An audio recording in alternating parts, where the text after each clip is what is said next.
Olá pessoal, de novo é o professor Marcelo Nascimento. Agora estamos no capítulo 2. Vamos falar um pouco sobre os tópicos que tratam da revisão, projeto e implementação de redes. Mais especificamente esse vídeo a gente vai ver um pouco da revisão dos protocolos de roteamento e a importância dos modelos de projetos de rede. Protocolo de roteamento. No CCNA você deve ter aprendido que basicamente os roteadores têm 4 fontes de aprendizado de redes, de aprendizado de rotas. A gente tem as redes diretamente conectadas, que são criadas quando a gente entra na interface, configura um endereço IP e ela fica app. Então a gente dá um no shut e ela fica app. Elas aparecem com um C na tabela de roteamento. Aí eu posso configurar o roteador com rota estática ou roteamento dinâmico. Rotas estáticas, eu entro com o comando iproute em modo de configuração global e crio uma rota estática, uma rota que o próprio administrador vai criar. Ela aparece com um S na tabela de roteamento. Protocolos de roteamento dinâmico, eles aprendem os destinos automaticamente, através de um algoritmo. Os mais conhecidos são o RIP, o SPF, EIGRP, ISS, BGP. Então esses caras aqui, eles trabalham com um algoritmo que vai fazer a troca de updates de roteamento e a descoberta das rotas automaticamente. E nós temos também a rota chamada rota padrão ou default gateway, é a famosa rota para a internet, a rota para a internet. A rota padrão é aquela quando a gente não tem caminho para um determinado destino, o roteador manda para esse vizinho. Ele pode ser configurado diretamente do protocolo de roteamento dinâmico, pode ser configurado com rota estática ou então com o comando IP Default Network. A gente vai ver no CCNP que tem outras maneiras aí. Por exemplo, existe o Policy Based Routing. A gente vai estudar o Policy Based Routing. É uma maneira de fazer roteamento através de política, não com um protocolo de roteamento.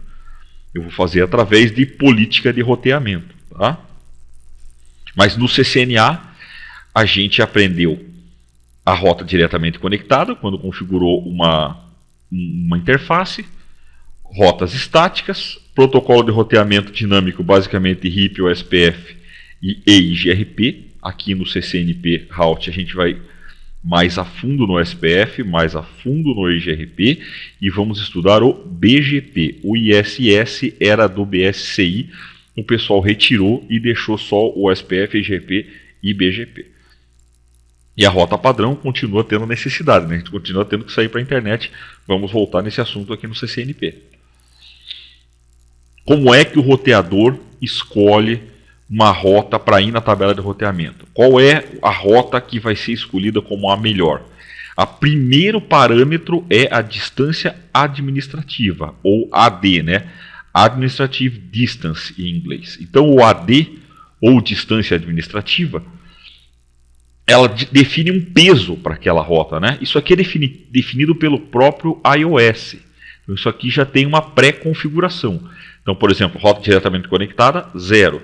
Rota estática como um IP com referência, 1. Por exemplo, eu dou um IP route 00000000926851. Então esse cara vai ter distância administrativa 1 por padrão. Rota estática, se eu apontar para uma interface, IP route 00000000 apontando para serial 0/0. Ela tem a distância administrativa 0. EIGRP rota sumarizada 5. BGP externo 20, EIGRP interno 90, IGRP 100, USPF 110, RIP 120, EIGRP com rota externa 170, BGP interno 200. Se o protocolo é desconhecido, ele coloca como 255. Então, quanto menor esse valor, quanto menor for o AD, melhor é a rota para o roteador. Então, se o roteador tiver uma rota estática configurada por padrão, aqui, com IP, com distância administrativa 1, e aprender uma rota via OSPF, para o mesmo destino, quem entra é a rota estática. Aí, quando o roteador aprende, por exemplo, 2 rotas pelo EIGRP, ele tem 2 rotas sumárias vindo do EIGRP. As duas têm a mesma distância administrativa. E agora, o que o roteador vai fazer? Ele vai pegar a rota com melhor métrica. Quanto menor a métrica, melhor para o roteador. Então ele vai pegar, olhar a métrica que o roteador calculou e vai colocar a menor métrica na tabela de roteamento, né? Resumindo, 4 passos para a escolha de uma melhor rota. Primeiro, o roteador verifica se a rota tem um próximo salto válido. Estou falando de rota, não de pacote, tá? Então o roteador aprendeu um monte de rota, ele olha se o próximo salto daquela rota é válido. Se não for válido, se ele não conseguir resolver o próximo salto, ele descarta a rota.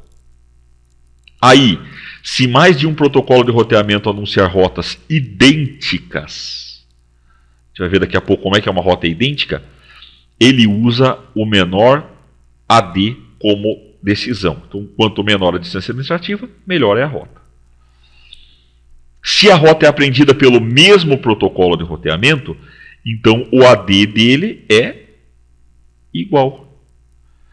Como a distância administrativa, o AD aí é igual, o roteador vai pegar a rota com menor métrica. Quanto menor a métrica, melhor é. Se você tiver métricas iguais, normalmente os roteadores têm um balanceamento de carga com métricas idênticas. Aí o roteador vai balancear a carga, vai colocar mais de uma rota de acordo com o balanceamento de carga na tua tabela de roteamento. O que é uma rota idêntica? O que é uma rota idêntica? É uma rota que vai para a mesma rede e tem o mesmo prefixo, a mesma máscara. Então, ó, vai para a mesma rede, tem o mesmo prefixo e o comprimento da máscara é igual. Por exemplo, a rota 10000/16 e a rota 10000/24 não são iguais. Se ele aprender para essas duas rotas, caminho para essas duas rotas, ele vai colocar as duas na tabela de roteamento. Igual seria duas rotas 10000/24, tá? E quando ele aprende duas rotas assim, ó, /16 e /24, quem é que ele vai usar para rotear? Agora não é mais para colocar, as duas vão na tabela de roteamento, tá? Para rotear um pacote, ele usa o prefixo mais longo. Por exemplo, eu tenho IP 10.0.0.1. Isso aqui, ó, tá dentro de 10.0024 e tá dentro de 10.0016, tá? O 10.0.0.1 tá dentro dos dois. Só que, ó, o /24 eu tenho os IPs de 1 até 254 dentro dele. E o /16 eu tenho do 10.0.0.1 até o 10.0.255.254. Ó. Eu tenho muito mais gente aqui dentro do que aqui dentro, né? Aqui eu só tenho 254 IPs. E aqui eu tenho uma pancada, 65 mil e poucos IPs. Então ele vai rotear usando essa rota. Aqui tem o prefixo, que tem aqui a máscara aqui, ó, mais longa, tá? Esse cara é /16, esse cara aqui é /24. Então, como ele tem a máscara mais longa, tem mais bits uns na máscara, o pacote sai por essa rede. Porque a probabilidade de você encontrar o host ali é maior do que aqui, né? Tabela de roteamento. A gente vê com o comando show IP route, né? Então o comando show IP route aqui, ó, é o que a gente vê a tabela de roteamento. Lembrando que ela vai dar uma descrição da fonte de aprendizado da rota, vai vir a rota e uma descrição sobre aquela rota, né? Vem essas informações aqui pra gente. O que eu tenho? Eu posso ter uma rota diretamente conectada, uma rota estática com S, I do IGRP, R do RIP. Para gente que vai interessar as que começam com D, DEX, por exemplo, aqui, com O, com o B aqui também, que é do BGP. O do OSPF, B do BGP. Uma rota dinâmica, ó, ele traz aqui ó, que a fonte é o RIP, qual é o destino, com a máscara. Aí, distância administrativa e a métrica. IP do próximo salto, esse IP aqui, ó, que é aquela primeira verificação, né? Esse IP do próximo salto tem que ser válido. O que quer dizer? O roteador tem que alcançar ele, ó. Esse IP 192.80.209.13, ele está aqui, ó. 192.80.209.0, ó. A rota para ele está aqui, ó. Então ele consegue resolver, ele sabe que ele tem que mandar para serial 1 esse IP, né? Tempo em que foi apreendido aquela informação de roteamento e a interface local de saída, ó. Então o IP aqui, ó, é remoto e a interface aqui no final é a local de saída. Show IP Route vai acompanhar a gente no curso inteiro. Você vai ver depois que dá para colocar um Show IP Route EIGRP, para você ver as rotas só do EIGRP. Show IP Route e colocar uma determinada rede aqui, ó, para saber informações só daquela rede. Então tem mais uso do Show IP Route que a gente vai fazer. E também tem esse comandinho aqui, ó, Debug IP Routing, se você quiser ver o processo de aprendizado das rotas, tá? Você pode colocar o Debug IP Routing para ver o roteador trocar informações de roteamento genérica. Não é de um protocolo só, é de tudo quanto é protocolo de roteamento. Qual é o foco do CCNP? EIGRP, OSPF e BGP. Geral, a gente vai ver várias coisas desses protocolos de roteamento. De maneira geral, como é que eles são classificados? O EIGRP, vetor de distância avançado ou híbrido, né? O SPF, estado de enlace, né? Link state, ele faz parte daqueles protocolos que usam o algoritmo de Dijkstra ou Dijkstra, como é que você queira pronunciar aí, que é o SPF, né? O Shortest Path First. E o BGP é vetor de caminho. Ele funciona bem parecido como o RIP, tá? Ele funciona com o número de saltos, só que agora não é mais salto de roteador, é salto de sistema autônomo, de Autonomous System, tá? E claro, não só isso, ele trabalha com um monte de métrica. A gente vai ver que ele é um protocolo bem customizável, né? Sumarização de rotas. O EIGRP deixa fazer sumarização automática e manual, o BGP também, o SPF só manual. Automática é aquele comandinho Auto Summary, e o No Auto Summary desabilita a sumarização automática e você configura a sumarização manual, né? Suporte a VLSM, CIDR, os três suportam.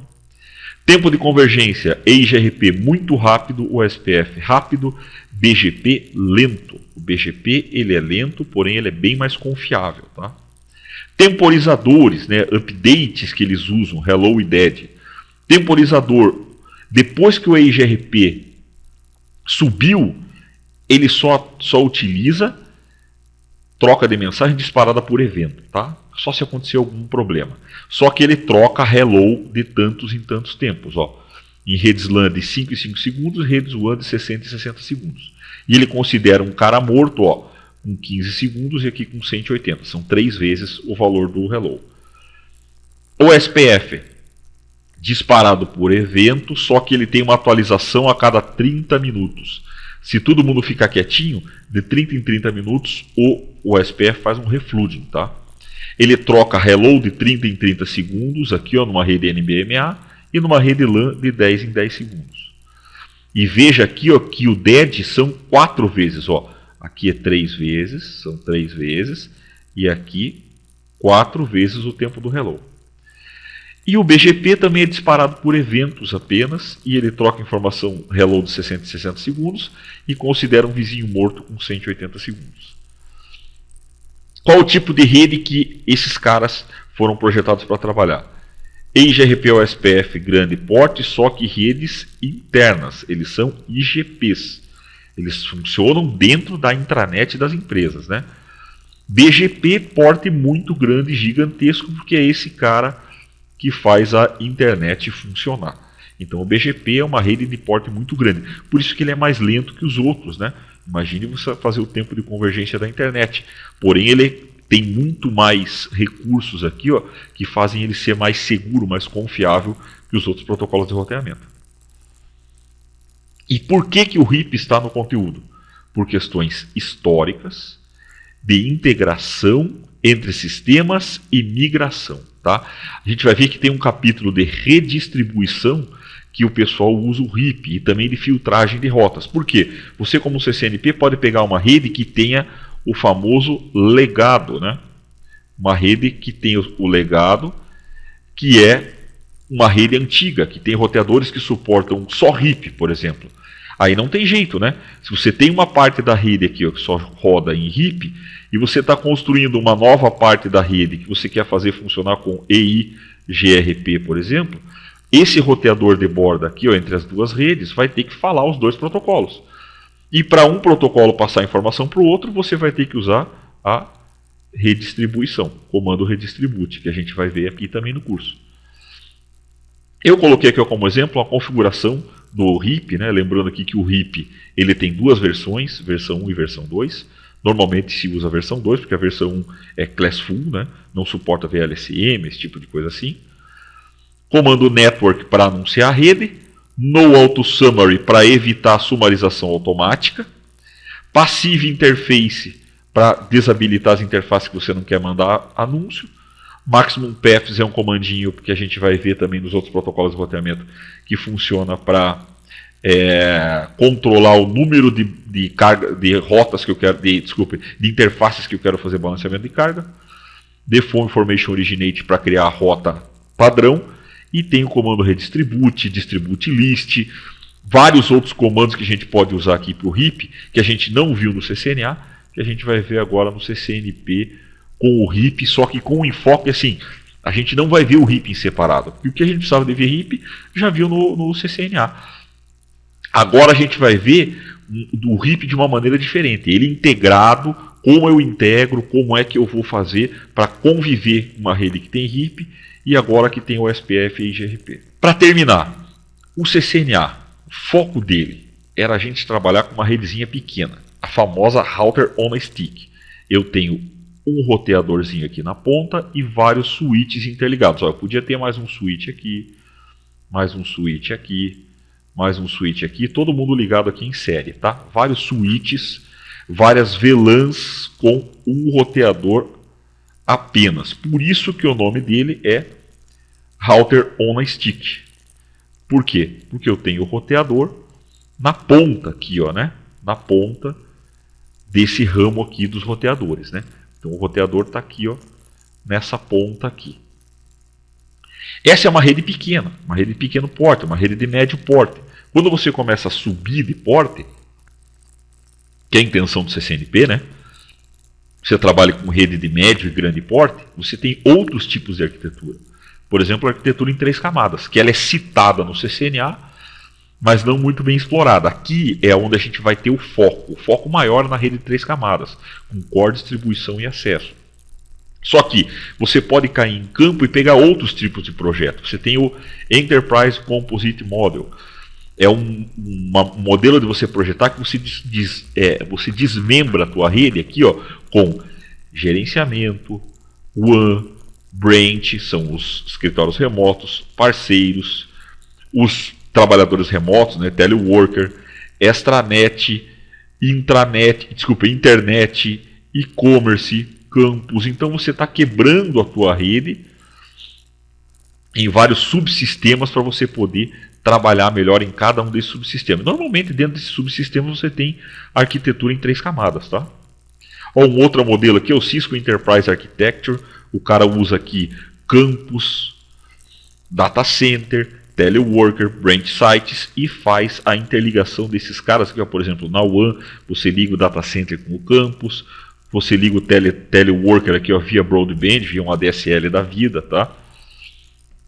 E tem outros dois modelos de projeto que você vai ver durante o curso, na leitura, que é o orientado a serviços, que é o SONA, e o outro é o Intelligent Information Network, o IIN, tá?